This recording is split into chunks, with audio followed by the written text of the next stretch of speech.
Okay, starting off with the flashback. Oh god, that haircut makes him look a lot like Zhao, you know what I mean? Oh god, I hate that, you know?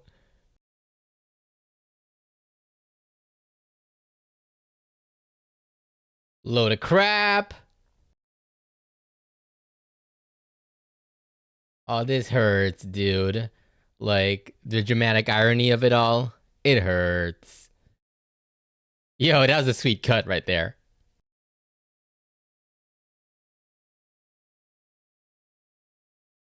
Man, I'm sorry, guys, but this Zhao's kind of a pussy. You know what I mean? I did not feel the arrogance from this guy at all. I'm sorry. Well, that's not correct. Like, he's definitely arrogant, but I don't see the intimidation factor of Zhao at all. You know what I mean? Like he was actually like kind of sort of scary in the cartoon, but no, they kind of like watered him down to be a little more like subdued and all that, which I get it, live action and all, but come on, man.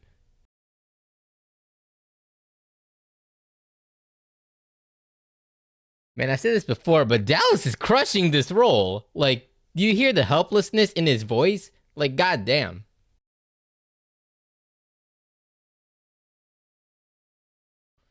You know what? I'm sorry, guys, but this dude, this G dude, makes a better Zhao than the actual Zhao. You know what I mean? I'm so sorry about that, but it's true. Dun, dun, dun.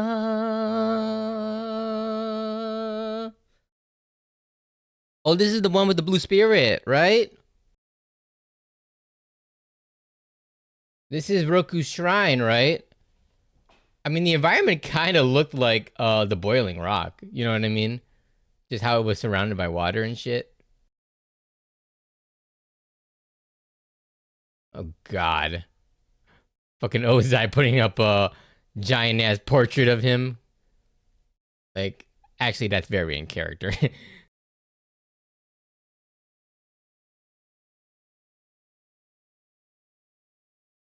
My dude, what are you doing? They all want to kill you.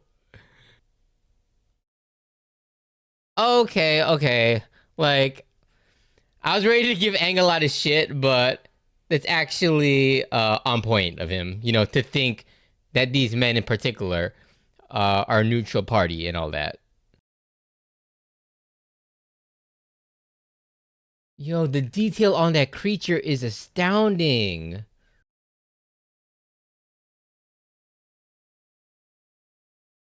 Which is the relic for Kyoshi. Hmm.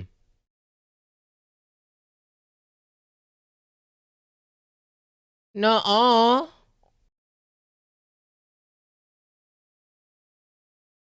the Avatar.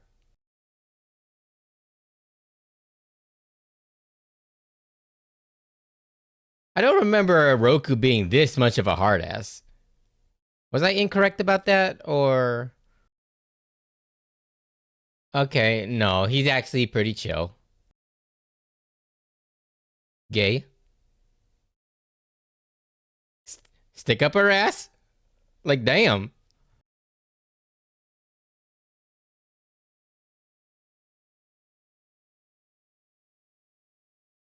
Okay, actually, this is for all the crap I've been giving the live action. This is actually a solid interpretation of who Roku was, you know, in the cartoon. So I gotta give him props for that one at least. Like he's always been like the diplomatic guy, always trying to find the best way to handle affairs without resorting to violence, you know, that sort of things. Even if it ultimately fuck things up. But that's exactly who he is. So I gotta give him props for that.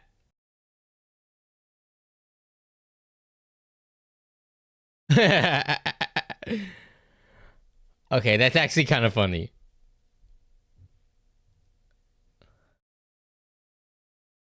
Oh god, that lore, that was only in the novels, wasn't it? The way he screwed over Karuk?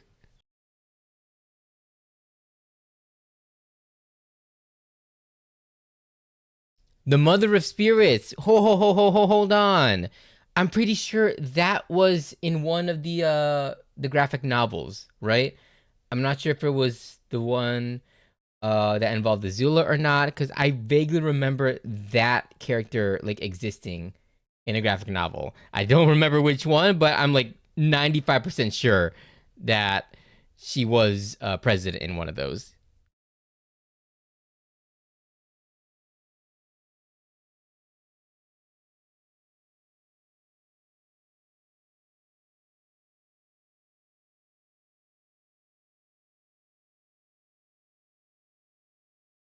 Okay, that's actually very solid. Like I kept saying about Roku, his relationship with Sozin, uh, that was actually very well foreshadowed. Hello, anybody home?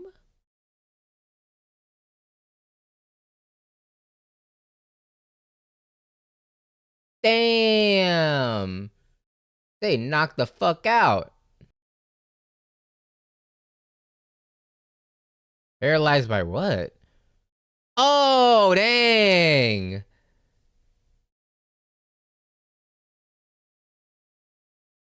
June and her animal anteater thingy.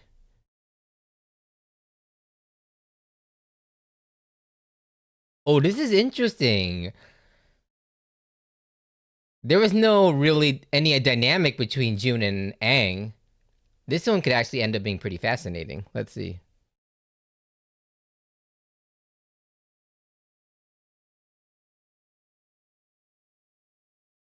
Okay, this actress is actually kind of fire. No pun intended, but yeah.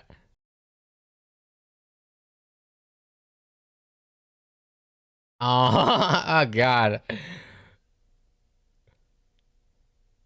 I don't remember. Oh, okay. I remember like Arrow being a little like pervy in the cartoon with June. I didn't think they would adapt it this way, but like, okay, that's all. No.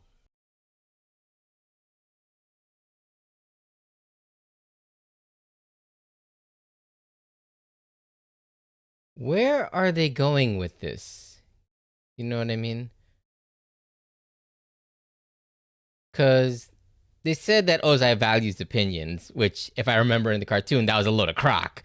So it looks like they're changing it up to, I don't know, give Ozai a little more like personality and something like that, or nuance. But I don't know, because Zuko was actually giving up some solid points and all that. He wasn't going against Ozai. So where are they really going with this adaptation? Okay, this part I remember vividly.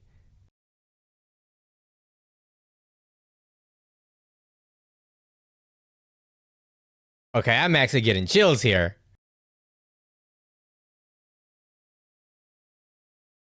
Okay, okay, we're getting the first Agni Kai in the show. Even if it is like in a flashback, we're still getting it. Zhao, betrayal already? That was fast. Don't give him that option, dude. I know how these shows work. Oh, hell no. Oh, these Archer dudes. I remember that from the Blue Spirit episode.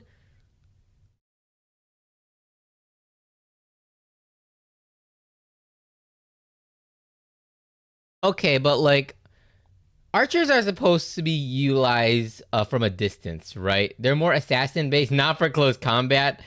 So this is already a bad idea in the first place, Zhao. Like, Jesus Christ.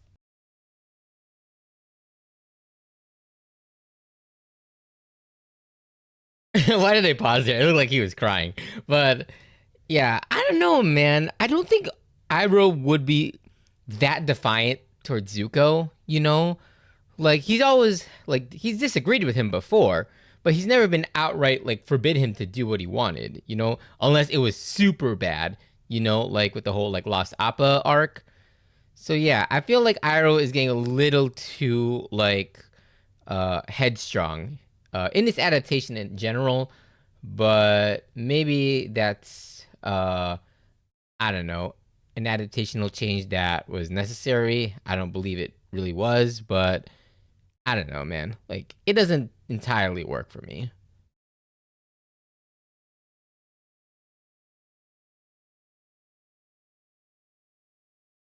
I don't even think he remembers your name, dude.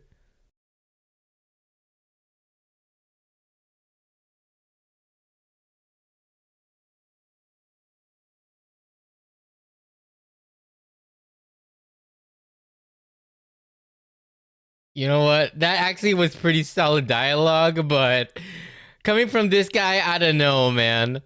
Like, I want to like the Zhao a lot. I really do. I don't want to like shit on him without reason, but it's kind of hard. Okay, that was actually pretty funny. There he is! The Blue Spirit! Now I'm wondering, where the hell did he get that mask? You know? Like, it looks custom made. Like, did he just happen to have it?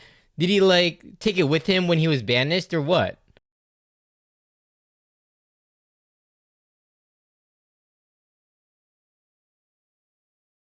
You know, the banter of these Fire Nation guards is actually, like, really good. Makes them actually feel like people than mindless mooks, you know what I mean? Are we gonna see Sokka and Katara at all in this episode? We haven't even had like a single like cutaway to them. You know what I mean? Ouch! Dual wielding, baby. I will say this though, like if we haven't watched the cartoon, then the idea is that this series is portraying the Blue Spirit as somebody that is a mystery that you shouldn't know. You know what I mean? Like in the cartoon, like it wasn't readily apparent it was Zuko in that particular episode until like towards the end. You know, it was a surprise for the viewers. Whereas here, I imagine that it's supposed to be accessible for newcomers, and you shouldn't know this is Zuko if that's the truth. You know what I mean? But given that they made a whole big stink of like Zuko like arguing with Iroh about like entering the fortress and whatnot, I feel like you can easily piece that together that this is Zuko, even if you haven't like seen the original cartoon. So it kind of like, how do I say it? It kind of like removes the mystery of it all, you know? Like this is supposed to be a plot twist, but you can kind of like easily figure it out. I at least I would think so. You know what I mean? Again, maybe not, maybe uh this is just a surprise for you and I just spoiled it for a bunch of people and for that I am so sorry. But yeah, that's how I see this whole thing panning out, you know, as far as the viewer is concerned.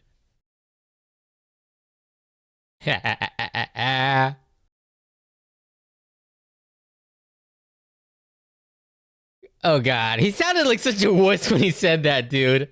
I'm sorry. I'm trying to take Xiao seriously, but it's hard. It's so hard. Dang. That was actually a beautiful hit. On a more positive side, the fight choreography has been mostly pretty good.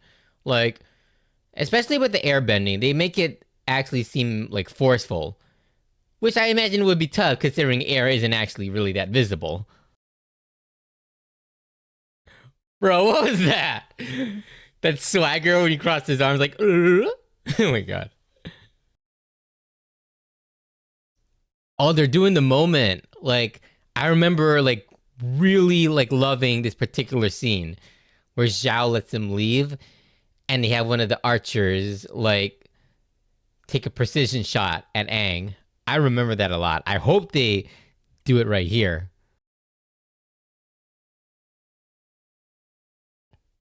Headshot, baby. Oh my god, guys, it's Zuko! I never would have guessed. in more ways than one. What?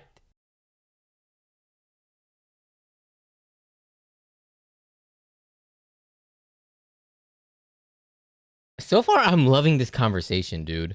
Like, I remember, like, in the cartoon, it was mostly Aang just talking about Kuzan and his friend, and Zuko didn't really answer at all, other than like trying to blast him away. You know what I mean?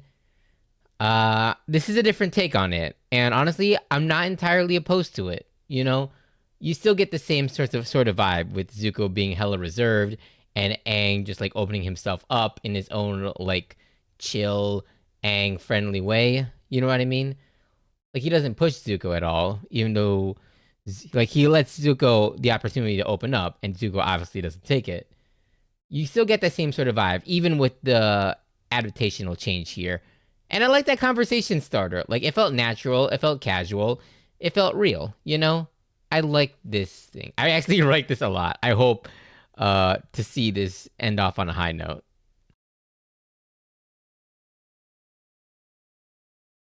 There we go.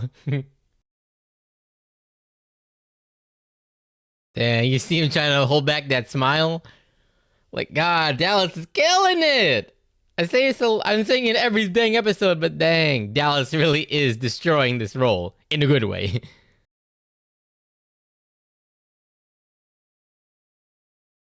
Like I was saying, this is actually like really cool. Oh, okay, okay, okay. Like I said, I love this. I love this conversation they're having. Like it's more dialogue heavy. I was worried it would be like full of exposition, but it actually feels natural. Like it actually feels like two people talking to each other, you know?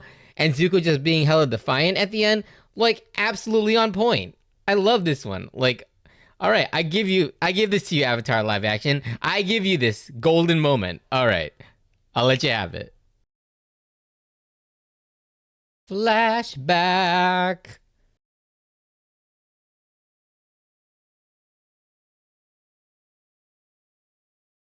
Hold on.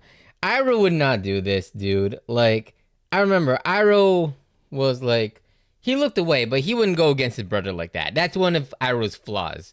You know, he wouldn't like go actively against his brother this way. I'm sorry, but this just feels wrong. Is Azula here to watch this? I know she was like loving this. Oh, there she is. Now, don't get me wrong, the fight is great, but I question the need to have this all like spelled out. Like part of the like astonishment from the cartoon is that we never actually see the fight in its entirety. We see the ending of Zuko getting burned, and and that like lack of information is what makes us fearful of Ozai. You know what I mean? It leaves it more up to the imagination, and I feel like they should have done that for this adaptation. Oh, he burned his shoulder too? What's that? Is he gonna tell us the Kuzan story? There! He's telling us the Kuzan story!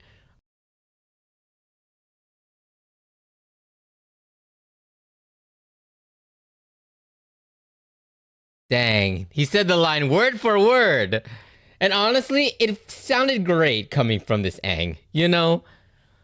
Like, it's one of those iconic lines that you gotta, like, just say, like, word for word. You know? And I felt, it felt earned, you know?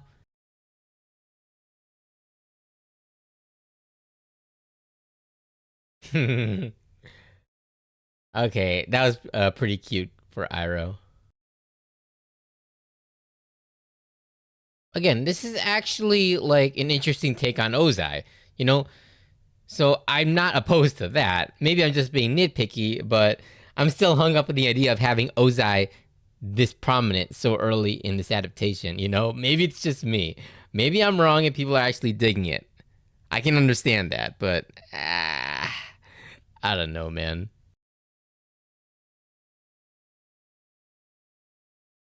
Oh God, Ursa drop.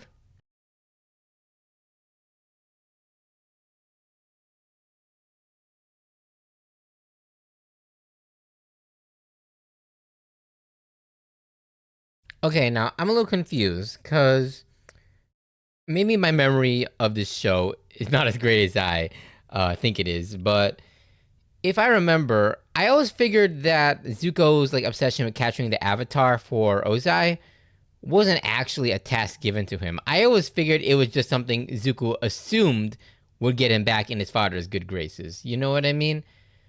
And I thought that was the interpretation the show was going for.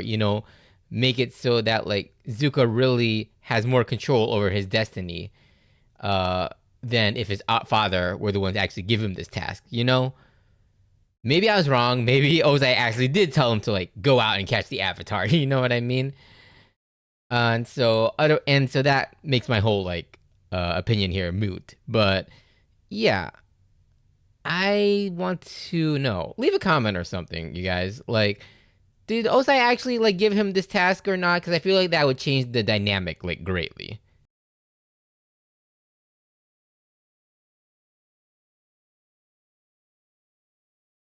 Oh, okay. I don't remember if that was actually like canon to the cartoon. He took the 41st Division. Oh man, this boy is making me cry right now. Okay, I actually like that. If it wasn't in the cartoon, I actually like that reveal.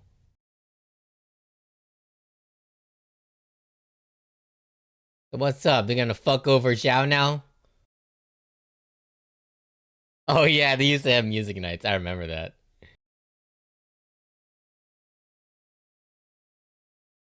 Is this the end of the episode? There they are. Cause like I wasn't sure if they're gonna like resolve the whole coast stuff. I thought they would resolve it in this episode, but we'll see. Will it really be that easy? Okay, maybe they will resolve it in this episode. Hey, come on, man. You can't just leave it there. You gotta like put up a contract or something. Put in the stipulations, the clauses, you know? Or code's just gonna fuck you over, like he always does. Or not. Maybe I'm totally wrong. There they are. How long were they like in the spirit world? Like they must be starving and shit. Or did like time just stop for them? Like are their bodies were in like a homeostasis or something?